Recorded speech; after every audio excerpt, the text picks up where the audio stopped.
চোখ মুছতে মুছতে কলেজের গেট দিয়ে ঢুকতেছি। হঠাৎ করে কিছু একটার সাথে ধাক্কা খেলাম। আসলে চোখের মধ্যে একটা ময়লা পড়েছিল, তাই চোখ মুছতে মুছতে হাঁটতেছি।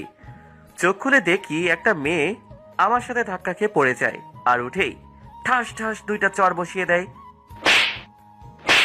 ওই কুত্তার বাচ্চা, দেখে চলতে পারিস না? এই, ভদ্রভাবে কথা বলেন। আমি ইচ্ছে করে ধাক্কা দেই নাই, আর আপনি দেখে চলতে পারেন না? এই ছোট লোকের বাচ্চা, তোর সাহস তো কম না, আমার মুখে মুখে তর্ক করিস? এই, আপনি আমাকে যা ইচ্ছা বলেন, মা বাবাকে কিছু বলবেন না, তাহলে কিন্তু। তাহলে কি করবি তুই? তুই জানিস আমি কে? আমি চাইলে 1 সেকেন্ডের মধ্যে তোকে এই কলেজ থেকে বের করে দিতে পারি।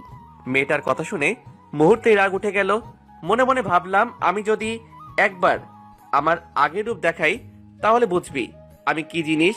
নিজেকে সান্ত্বনা দিলাম যে আমি এখানে লেখাপড়া করতে আসছি, কোনো ঝামেলায় পড়তে নয়।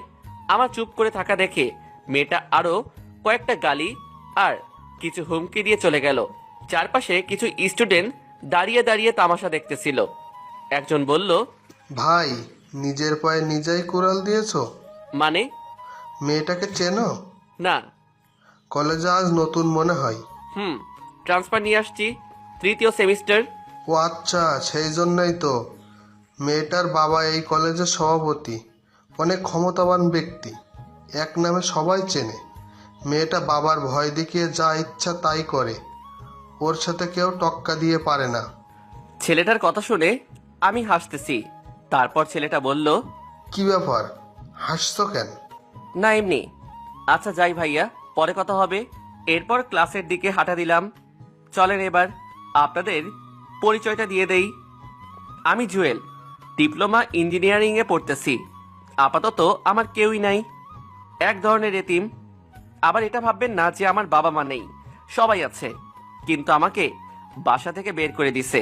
এখনো কিছু বুঝছেন না তো? চলেন বুঝিয়ে বলি। আমি ছিলাম বখাটে ছেলেদের লিডার। এমন কোনো খারাপ কাজ নেই যেটা আমি করিনি। মারামারি, রাজনীতি, এমনকি মাদকের ব্যবসাও করেছি। প্রতিদিন আমার নামে বাসায় বিচার আসতো। বাবা প্রতিদিন আমাকে অনেক বকাঝকা করতেন, কিন্তু কোনো লাভ হতো না। এভাবেই দিন যাচ্ছিল, আর বাবা আমার উপর দিন দিন ক্ষেপে কাঠ হয়ে যাচ্ছিল। একদিন আমার এক বন্ধু একটা মেয়েকে প্রপোজ করে, কিন্তু বন্ধু বকাটে বলে মেয়েটা রিজেক্ট করে দেয়। তারপর আমরা মেয়েটার বাসায় গিয়ে ওর বাবাকে মেরে মেয়েটাকে বাসা থেকে উঠিয়ে নিয়ে আসি, কিন্তু ভুলবশত কারণে মেয়েটা পালিয়ে যায়। পরে আমাদের সবার নামে মামলা দেয়, সেই জন্য বাবাকেও থানায় যেতে হয়। অনেক কষ্টে জরিমানা দিয়ে বাবা আমাকে বাসায় নিয়ে আসে।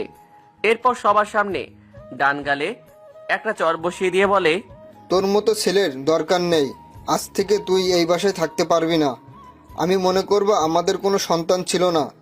তোর মতো কুলাঙ্গারকে জন্ম দিয়েই আমি ভুল করেছি। বেরিয়ে যা এখন বাসা থেকে। যদি জীবনে কখনো ভালো হতে পারিস তখন আমার সামনে আসবি, আর না হলে আমি মরে গেলেও আসবি না। মা দাঁড়িয়ে দাঁড়িয়ে সবকিছু দেখতেছিল, কিছু বলার থাকলেও বলতে পারছে না, কারণ বাবার কথার উপর কথা বলার মতো সাহস আম্মুর আদৌ হয়ে ওঠেনি। বাবার কথাগুলো সহ্য করতে না পেরে বাসা থেকে বের হয়ে গেলাম। সেদিন ভেবেছিলাম বাসা থেকে বের হয়ে গেলে ভালো থাকতে পারবো, কিন্তু না। যখন বাইরে চলে আসলাম দেখলাম আমার পাশে কেউই নেই। আমার রাজনীতি, গুন্ডামি, এলাকার বড় ভাই কেউই ছিল না। রাস্তার কুকুর পর্যন্ত আমাকে ঘৃণা চোখে দেখেছে। অনেক জনকে কল দিলাম, কেউই আমাকে সাহায্য করতে আসেনি। সেদিন রাতটা রাস্তার পাশে একটা ল্যাম্প পোস্টের নিচে কাটাই। আমি একা না, আমার পাশে কিছু কুকুরও ছিল। তখন বুঝলাম মাথার উপরে বাবার ছায়াটা কত গুরুত্বপূর্ণ। তখন সিদ্ধান্ত নিলাম যে ভালোভাবে পড়ালেখা করে মানুষের মতো মানুষ হয়ে বাবার সামনে গিয়ে দাঁড়াবো। আর আজ থেকে সব ধরনের রাজনীতি, গুন্ডামি বাদ দিয়ে দিলাম।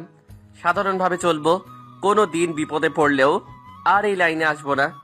তারপর এক মামাতো ভাইয়ের সাহায্যে আগের কলেজ থেকে ট্রান্সফার নিয়ে এই কলেজে চলে আসলাম এবং 2টা টিউশনে নিলাম। ওগুলো দিয়েই নিজের খরচ চালিয়ে যাচ্ছি। আর আজকে প্রথম দিনই কি ঘটলো আপনারা তো দেখলেন। আপনাদের পরিচয় দিতে দিতে প্রিন্সিপালের রুমে চলে আসলাম। আসসালামু আলাইকুম স্যার, আসতে পারি? আসো, কি চাই? স্যার, আমাকে জাহিদ ভাই পাঠিয়েছে, আপনার সাথে কথা বলার জন্য বলেছে। ও আচ্ছা আচ্ছা, তোমার কথা আমাকে জাহিদ বলেছিল। কি যেন নাম তোমার? জি স্যার, জুয়েল। আচ্ছা ভালো। এখানে কোনো সমস্যা হলে তুমি সরাসরি আমাকে জানাবে, আর কোনো কিছুর দরকার হলেও বলবে। জি স্যার, অবশ্যই। ওকে, এবার ক্লাসে যাও। ক্লাসরুম চেনো? না স্যার, নতুন তো, তাই চিনতেছি না।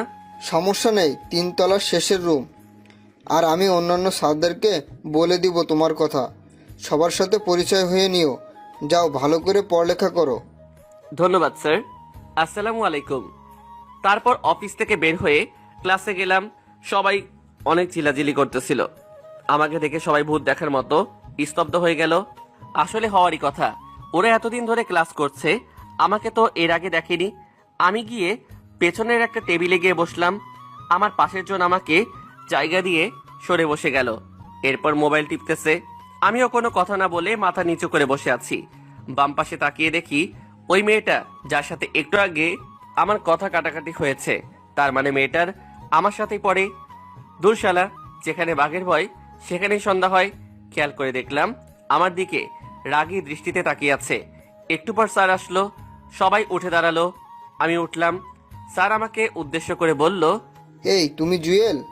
জি স্যার। আচ্ছা বসো। এই সবাই শোনো, ও তোমাদের নতুন বন্ধু। ট্রান্সফার নিয়ে এসেছে, আজ থেকে তোমাদের সাথে পড়ালেখা করবে। ক্লাস শেষে সবাই পরিচয় করে নিও। এখন বই নাও। এরপর ক্লাস শুরু হলো। মনোযোগ সহকারে ক্লাস করলাম। জীবনে প্রথম এত মনোযোগ দিয়ে ক্লাস করলাম। ভালোই লাগলো। ক্লাস শেষে আমার পাশে থাকাটা ছেলেটা একটা হাত বাড়িয়ে দিয়ে বলে, হাই, আমি হাকিম। হ্যালো, আমি জুয়েল। আগে কোথায় ছিলা? আগে ঠিকানা দিলাম। ও আচ্ছা, ভালো। একটা কথা বলতাম। বলো। ওই মেয়েটা, ঝগড়া হওয়া সেই মেয়েটাকে দেখিয়ে বললাম, আরে, ওর নাম তুন্নি। এই ক্যাম্পাসের সবচেয়ে জেদি মেয়ে। কত ছেলে যে চর খাইছে, ওর হাতে হিসাব নেই। ওর বাবার ক্ষমতা দেখিয়ে যে কোনো কাজ করে ফেলে, ভুলেও ওর কাছে যাবে না। আরে না, এমনি জিজ্ঞেস করলাম। আচ্ছা ঠিক আছে, থাকো, আমি চলে যাচ্ছি। আর ক্লাস করবে না? না, যে পার্কে বসে আছে তাড়াতাড়ি না গেলে সমস্যা। আচ্ছা ঠিক আছে, যাও। ওকে, পরে দেখা হবে। এরপর হাকিম চলে গেল। আমি একা একা বসে রইলাম। আরো একটা ক্লাস করলাম। বিরতির সময় আমি ব্যাগ গোছাচ্ছি, এমন সময় পেছন থেকে কেউ একজন হাত ধরে টান দিল। তাকিয়ে দেখি একটা মেয়ে। আমি ফারিয়া। জি, আমি জুয়েল। ফ্রেন্ড হতে পারি? আমি কিছুক্ষণ চুপ করে দাঁড়িয়ে রইলাম। আসলে জীবনে কোনো মেয়েই আমার ফ্রেন্ড হতে চায়নি, না হওয়ারই কথা। বকাটে ছেলেদের কোনো মেয়েই পছন্দ করে না, কিন্তু সুন্দর মেয়েগুলোর কপালে বেশিরভাগ বকাটে ছেলেই থাকে। আমার এইভাবে চুপ করে থাকা দেখে ফারিয়া বলল, ওই মিস্টার, জাস্ট ফ্রেন্ডশিপ করতে চেয়েছি, বিয়ে করতে নয়। এত চিন্তা করার কি আছে? না সরি, ওকে ফ্রেন্ড। আচ্ছা, আজ থেকে একজন অন্যজনকে তুই করে বলবো। আপনি বা তুমি, এগুলো আমার পছন্দ না। আচ্ছা ঠিক আছে। চল এখন কোথায়? ক্যান্টিনে। আমার বাকি ফ্রেন্ডদের সাথে তোর পরিচয় করিয়ে দিব। চলো। এরপর ক্যান্টিনে গেলাম। অনেক স্টুডেন্ট ওখানে বসে আছে। আমিও ফারিয়ার পিছু পিছু হাঁটতেছি। একটা টেবিলের পাশে গিয়ে ফারিয়া বলল, গাইজ, এ হলো জুয়েল, আমাদের নতুন ফ্রেন্ড। তারপর সবাই পরিচয় দিতে লাগলো। হাই, আমি সাদিয়া। হাই, আমি সানি। আমিও আমার পরিচয় দিলাম। সাদিয়া বলল, আমাদের ফ্রেন্ডসদের মধ্যে আপনি বা তুমি চলে না, শুধু তুই চলে। আমরাও তোকে তুই বলবো, তুইও আমাদের তুই বলবি। আচ্ছা ঠিক আছে। এবার বলো, কি খাবি? আপনারা যেটা খাবেন। ফারিয়া, ও মনে হয় আমাদের আপন করে নিতে পারেনি। এই, তুই করে বলার জন্য বলেছি না? আচ্ছা ঠিক আছে, তোরা যেটা খাবি সেটাই অর্ডার দে। আসলে ছেলে মেয়েগুলো যে এত মিশুক, এত ভালো মেন্টালিটির, ওদের সাথে না মিশলে হয়তো জানতাম না।